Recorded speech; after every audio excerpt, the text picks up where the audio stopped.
People set up their budgets and they're like, this is how it's going to be. This is the budget. Everything's going to go according to my really epic plan. And then it doesn't. And so they go, oh, screw it. This budget sucks. I give up. And then they start blowing money.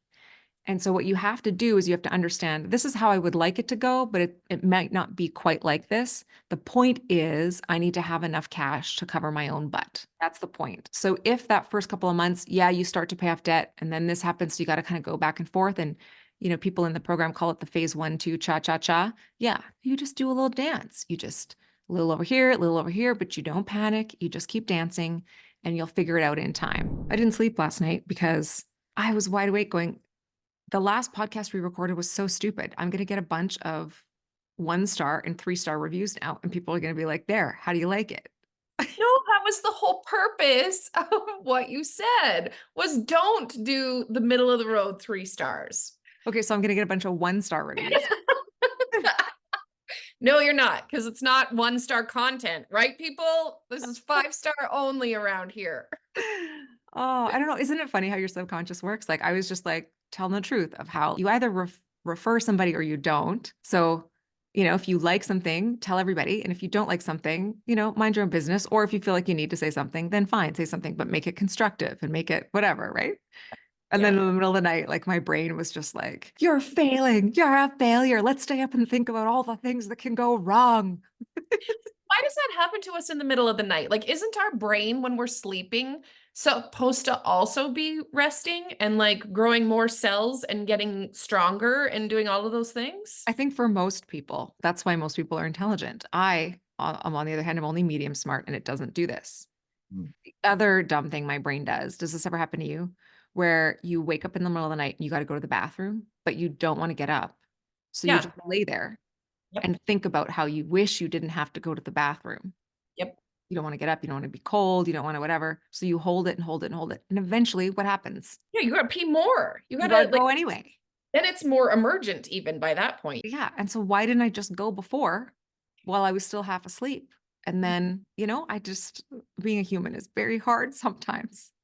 I roll over and just like squeeze all those bits down there that you're supposed to squeeze. But then I'm not sleeping because I'm all tensed up because everything's being squeezed so that no, I'm not gonna pee. This is too much information, everybody. But I'm awake in the middle of the night too. I honestly think that we should start like some middle of the night club. I feel like we might as well just text each other at that time of the day. We're up anyway. Yeah. I feel like if you now sign up for the online program, Get the Hell Out of Debt, you're also going to get Keegling by Carrie in the middle for a 20-minute online course. So sorry. Hi, Erin. Here is my question for you. If you're on a fluctuating income and in phase 1, would you prioritize building your quick and dirty or your float? Or would you recommend building both simultaneously? Thank you. I'm a little disappointed we turned on the voicemail and there wasn't a question about urinary tracts for you to answer. Listen, I'm not an expert.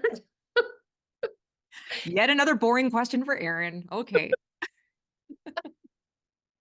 I'm just kidding, Santiago. I love your question about being on a fluctuating income. So when you're on a fluctuating income and you're budgeting, do you build the quick and dirty first? Do you build the float? Do you start to pay off debt? Do you do all of them at the same time? What do you do? And so this is fantastic because I know so many people who are on a fluctuating income who assume that because you're on a fluctuating income, you cannot budget. It's almost impossible. And the truth is, when you're on a fluctuating income, the beauty of that is it usually means that there's no ceiling on your income. A salaried person has a ceiling, but somebody who's on a fluctuating income or has the opportunity to create income, there's no limit to what they can earn. And so it's so cool that you're considering budgeting and planning so that you can make the most of the amount of excess that you're going to earn, Santiago. So I think this is brilliant. And I have a feeling, I don't know you that well, but I just have a feeling that you're going to be very, very wealthy one day just because of how genius your question was.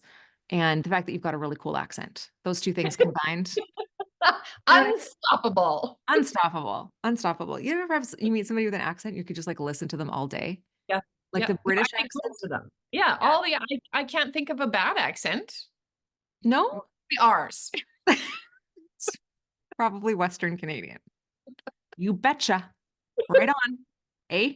So Santiago, what you're going to do is you're going to prioritize it in this way. So if you're just starting out and you have a fluctuating income, of course, you're going to start to budget. A budget is simply a goalpost. You're looking ahead at your income, whether it's a pay period of, every 2 weeks or every month or, however your money kind of flows in and out of your life. You're just trying to sort of catch the timing of it and make sure that all of the flow of the money makes sense. So it's going where it's supposed to go in the time it's supposed to go. A lot of people think budgeting is just about math, but it's about math and time. Both of those things combined make up your cash flow. So you are going to set those goalposts based on whatever pay period or whatever you are budgeting for. But what you're asking, I love, because you're saying, yes, I know I need my quick and dirty, which if you're in the Get the Hell Out of Debt program, or you've read the book, or you've been around for any amount of time, you know that quick and dirty has to be done upfront and as fast as possible. That kind of becomes your debt condom. It's the thing that prevents you from using the credit card. Okay. Mm-hmm. So that quick and dirty happens first. That's in phase one. And everything to do with budgeting is also phase one. So you don't move on to phase two until you have phase one complete. So you're going to get that quick and dirty together, and then you're going to get that float. But the float's going to come from a couple of places. So the quick and dirty you're going to get by being really resourceful. Sometimes people will sell stuff, or they'll walk some dogs, or they'll rent out their trailer on one of those kind of Airbnb type sites for trailers, or they'll come up with something really creative. Teachers pay teachers, all kinds of things you can do. That's how you get your quick and dirty together. Your float, what you're going to start to do is on those months where there's a little extra money coming in, you're going to take that excess and you're going to put it in a bank account. Now, your quick and dirty lives in your safe zone, and your float lives in your safe zone. And what your safe zone is it's a bank that you bank at that's different from your primary bank. It's a bank that's maybe a little bit harder to access, and there's no fees to bank there. So you can have a checking account, a savings account, or a couple checking accounts or a couple savings accounts, but there's no fee. They usually don't have bricks and mortar institutions. They're usually online banks only, which I know scares a lot of people, but it's a lot more scary. It's the bank taking $10 a month for doing diddly squat. That's what I think is more scary. So you're going to find a safe zone. Now your quick and dirty and your float can live at the same institution, but they can't live at the institution where your regular checking or your regular bank is. We want that money to be easy to access if you need it, but not so easy to access that you're going to just make a couple of dumb decisions in haste. So you're going to get those two things together. And the float, you're going to decide what amount that needs to be. Now your quick and dirty needs to be the equivalent of one paycheck, but the float could possibly also need to be that much. It just depends on what typically happens with your income. And you're going to know this because you're going to go backwards in time. So you could look back on your other months that you've had recently where you've had a month that's been a little leaner. And what did you do to make up the shortfall? Did you use a credit card or a line of credit? And if so, how much did you dip into? So let's say on those lean months, you're $500 short every month, then your float needs to be at least $500.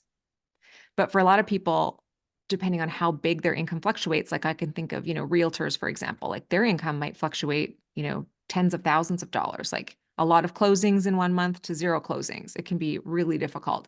So in that case, you want a bigger float.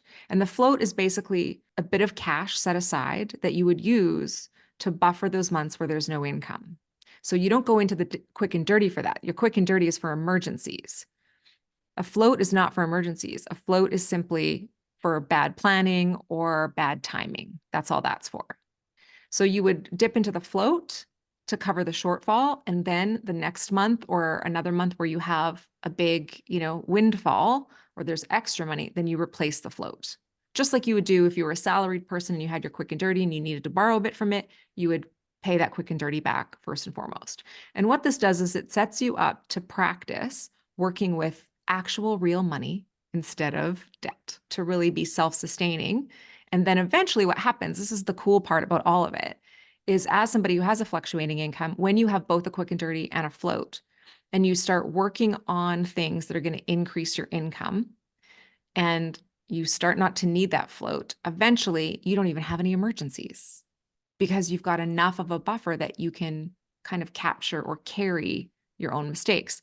When we have a bunch of debt that we're trying to service and we've got, emergencies cropping up, everything feels urgent and it can be really overwhelming trying to figure out what to do.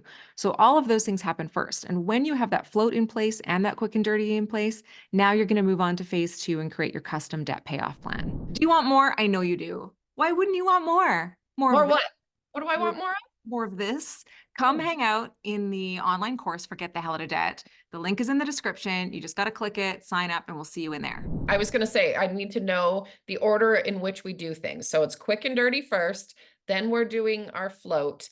Then we can move to start paying off our debt. But if we use the float or the quick and dirty, then we pause the debt Yes. repayment, right? To go fill either or both of those back up again before we go back to paying off debt. So we're just making minimum payments over here. You got it. Ding, ding, ding. Hey. Correct. I know the things. I feel like so smart when I know You the are things. smart. You're probably the smartest person I know. So there, your brain does the right things in the middle of the night. Me Aside too. your brain does the right things. The bladder, on the other hand, has other ideas. The brain does the right thing. But here's why I think all of these little pieces are so important is because when we set out to do all this, you're starting to think like most people think, right? It's like, okay, I do this, then I do this, and then this happens. And so great, that's lovely. But here's what's going to actually happen, Santiago, is you're going to do that. You're going to get the quick and dirty together, and then you're going to start on the float, and then something's going to happen. And then you're going to have a slow month, and then there's going to be another emergency, and that, like, it's going to be a cluster. So even though in your mind it might be organized, in practice, it's not going to be like that. And so you have to be okay with it not being like that, because what happens is people set up their budgets and they're like, this is how it's going to be. This is the budget. Everything's going to go according to my really epic plan. And then it doesn't. And so they go, oh, screw it. This budget sucks. I give up. And then they start blowing money. And so what you have to do is you have to understand, this is how I would like it to go, but it might not be quite like this. The point is I need to have enough cash to cover my own butt. That's the point. So if that first couple of months, yeah, you start to pay off debt and then this happens, so you got to kind of go back and forth. And, people in the program call it the phase 1, 2, cha-cha-cha. Yeah, you just do a little dance. You just a little over here, but you don't panic. You just keep dancing and you'll figure it out in time. Eventually, though, you'll be solid once you have that quick and dirty together and that float together, and those are solid and intact, and you're making rapid progress on that debt payoff. What you're going to do is focus not on, the minimum payments and not on how much debt you have or any of that. You have got to focus on increasing your income. If you're someone on a fluctuating income, you have been blessed. You have opportunity. It's a gift. I know it might seem stressful, but I promise you it's a gift. And there are a ton of people in a salaried position who wish they could make 3 extra phone calls and earn $5,000 or whatever, your situation is. So I would tell you, work hard on the things that are going to increase your income once you're out of that phase 1, because that's going to be the ticket for you for paying off that debt super fast. And you're going to continue to do all of these things in phase 3. People sometimes think, oh, I can't wait to be debt free. Everything's going to be so easy. And then they just do nothing. But it's like, hold on, you just built all these muscles. Keep going with the muscles. You're going to do the same thing. You're going to increase that net worth by making the same decisions you were making, except for now you're buying assets instead of liabilities. And what will happen is as you're in phase 3 and you're paying that stuff off, you don't need that float anymore because you've got a ton of assets. You'll have savings, you'll have investments, you'll have a really high checking account balance, you'll have all kinds of things. So now you can take what was in that float and you can invest it if you want, because your income will have risen to meet all the demands. So you might not need as much later. But when you're starting out, the reason you need that is because if you don't have it, it's going to be so tempting to use debt to cover the shortfall, which is just going to put you right back in the same position you were in. And it's going to feel so frustrating. What you were saying reminds me of like the last time I worked out. I worked out for a while and I got to like the goal that I wanted. And then I'm like, cool, I'm done. And then I didn't have to keep it up. So I went back to eating chocolate cake. And you know what happened? My muscles disappeared. Well, and it's so true, because the work it takes to get there is so much harder than the work it takes to maintain it. And it's the same with money, right? The maintenance of the fit body would have been easier than quitting and having to like restart again, right? And that's true for everything. So I didn't notice that you gained any weight. Did you really gain weight? I ate chocolate cake. I'm telling you, like it was like I ate all the cake in all of my sites. I made the cakes and I bought the cakes. I ate all the cake. You got so fit though. You worked so hard. You were like walking all the time. Your waist was so tiny. I took a picture of you from behind once. Remember, we were walking to the Jubilee Auditorium with the girls. We'd all gone for dinner. And I was like, what's with your body? And because you can only do this with friends. You cannot actually do this with people you don't know. But I took a picture of you. You're wearing that black dress. Remember? And I sent it to you. I was like, look how tiny your waist is. I feel like you have a lot of photos like that could be for blackmail. I mean, I have some of you too, just for Just to make sure we're perfectly clear here, you be careful what you're posting on the internet, Erin Skye Kelly, because It wasn't blackmail. I just wanted you to, because you can't see yourself from behind. I just wanted you to see how tiny your waist was. I was like, look at you. you can look in the mirror like this and see what's happening back there. Can you? I don't know.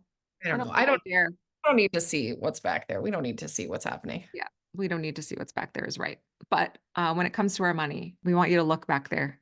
We want you to check all the nooks and crannies, because ultimately what happens is when you've hit phase 3 and your money bunnies are accumulating and you're building wealth, you want to know where those are going. And I promise you, it's so fun to manage your money when you're in phase 3. Like, it's fun to look at your money. It's fun to watch it go up. And even when it goes down a little bit, you're like, oh, well, because you're not worried or stressed that you're not going to be able to make payments. But it gets so much more fun when all along the way, you can remember what it was like when you were in phase 1 and you were building those budgets initially and they weren't working quite right. And you were just tweaking and correcting and sort of adjusting as you went in order to make it work, to get where you want to go, because that's where the satisfaction comes from. I know everybody here who's listening who's been in debt. If you'd never been in debt in your whole life and you just been, money just fell from the sky, you wouldn't appreciate it the way you do now. And so you have an opportunity to actually make something of all of this because of the hardship that you were in, not in spite of it. Okay, I have a question about the quick and dirty and a float. Why do some of us, me, have such a hard time spending that money when we need to spend that money? Well, because I think for a lot of people, they haven't had any cash in their account. They haven't had a positive balance for a long period of time. I mean, the reason that it's there is specifically for that reason, right? So that we don't have to use our credit cards and it's there for us to use. But for me, that was a huge block that I had to get over, was accessing it and actually using it when I needed it instead of turning to my credit cards. But it felt so terrible for me to take money out of there and spend it and see that number go down when I worked so hard to put it there in the first place. Yeah. Well, and that's also in a way, it's a form of a spend block, meaning that some people end up with the spend block where it's hard to spend money for that reason, right? The key when you're tracking your cash flow is that way you can see how it doesn't actually make a difference. So some people will keep, $5,000 in their quick and dirty, but then they're negative 300 in their budget. So they don't want to take the 300 from the quick and dirty because it feels so, well, either way, you're at the same 4,700 net. So by having those numbers in front of you and by paying attention to them, it gets a little easier because you'll see, oh, this isn't about $5,000 over here. If I'm actually looking at the right number, which is the cash flow number and the actual net worth instead of the debt versus the assets, if I'm actually looking at those numbers, I can see that this is actually an easy decision. So that's part of the practice, is like getting used to using it is part of the money muscles. But it is hard. It can be a block, especially if somebody hasn't had a lot of money for a long period of time. That net worth spreadsheet, though, really is genius because, like you say, it's that bottom line. You're looking at that final number. And as it doesn't matter where you move things, you can move it till the cows come home. You can move it forever, people. As long as if you're moving your money around, it's not making a difference. It doesn't matter where it's coming from or where it's going. You just have to look at the bottom line at the end of the day. Yeah, I have a friend who had $60,000 in savings and $70,000 in credit card debt. And she was like, I just can't bring myself to pay this off because I have $60,000 and then I won't have $60,000. And I was like, honey, you don't have $60,000. You have negative $10,000. That's what you have right now. Right. And it's growing every day. You don't have the money you think you have, but you don't know that unless you're tracking on that net worth spreadsheet, like you say. So basically what you're saying is all Santiago has to do is just keep squeezing his budget. Yeah, just like you squeezing in the middle of the night. I'm doing it right now.